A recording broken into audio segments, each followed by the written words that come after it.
नमस्कार दोस्तों, आज हम आपको एक अद्भुत और रोमांचक यात्रा पर ले चलेंगे, जहां आप देखेंगे महादेव और शंखचूड़ के बीच की भयंकर जंग। आज मैं आपको लेकर चलूंगा उस समय में जब धरती पर महादेव और शंखचूड़ के बीच भयंकर युद्ध हुआ था।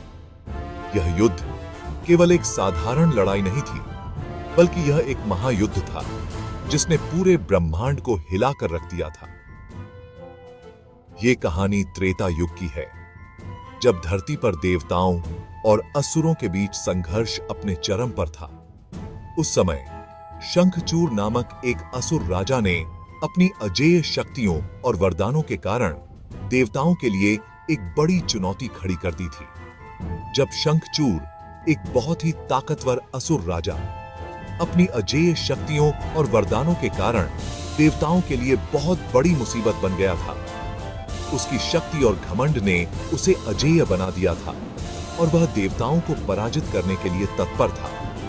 शंखचूड़ को ब्रह्मा जी से वरदान मिला था कि उसे कोई भी नहीं हरा सकता। इस वरदान ने उसे और भी अधिक शक्तिशाली और अहंकारी बना दिया था।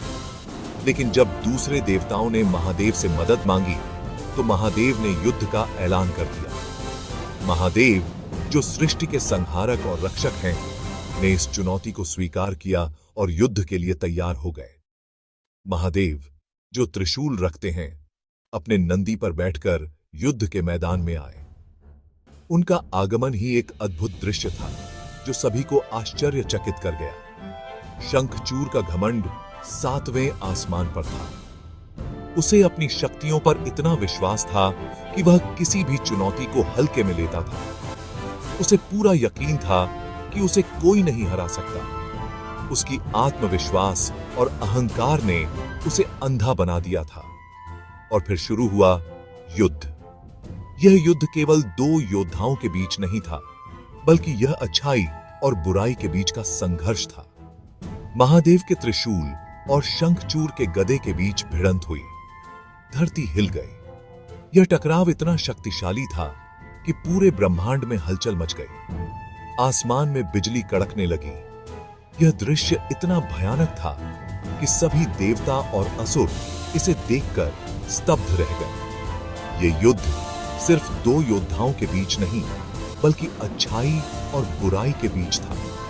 यह संघर्ष यह साबित करने के लिए था कि अच्छाई हमेशा बुराई पर विजय प्राप्त करती है। शंखचूड़ ने अपनी पूरी ताकत लगाकर महादेव पर वार किया। उसने अपनी सभी शक्तियों का उपयोग किया, लेकिन महादेव के सामने उसकी कोई चाल काम नहीं आई। लेकिन महादेव ने उसके हर वार को आसानी से रोक दिया। महादेव की शक्ति और धैर्य ने शंखचूड़ को हताश कर दिया। इस लड़ाई ने पूरे ब्रह्मांड को हिला दिया। यह युद्ध इतना भयंकर था कि सभी लोगों में इसकी गूंज सुनाई दी।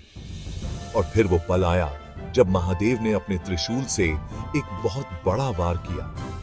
यह वार इतना शक्तिशाली था कि शंखचूड़ के सारे घमंड को चकनाचूर कर दिया। अच्छी बातें एवं की एक ये थी। शंखचूड़ के सारे घमंड को चकनाचूर कर दिया। उसकी हार ने यह साबित कर दिया कि बुराई कितनी भी शक्तिशाली क्यों ना हो, अच्छाई के सामने टिक नहीं सकती। शंखचूड़ को हराकर महादेव ने अच्छाई की जीत हासिल की। यह विजय केवल महादेव की नहीं थी, बल्कि यह अच्छाई की विजय थी। इस महायुद्ध की कहानी हमें यह सिखाती है कि चाहे कितनी भी बड़ी ताकत क्यों ना हो, बुराई का अंत निश्चित है।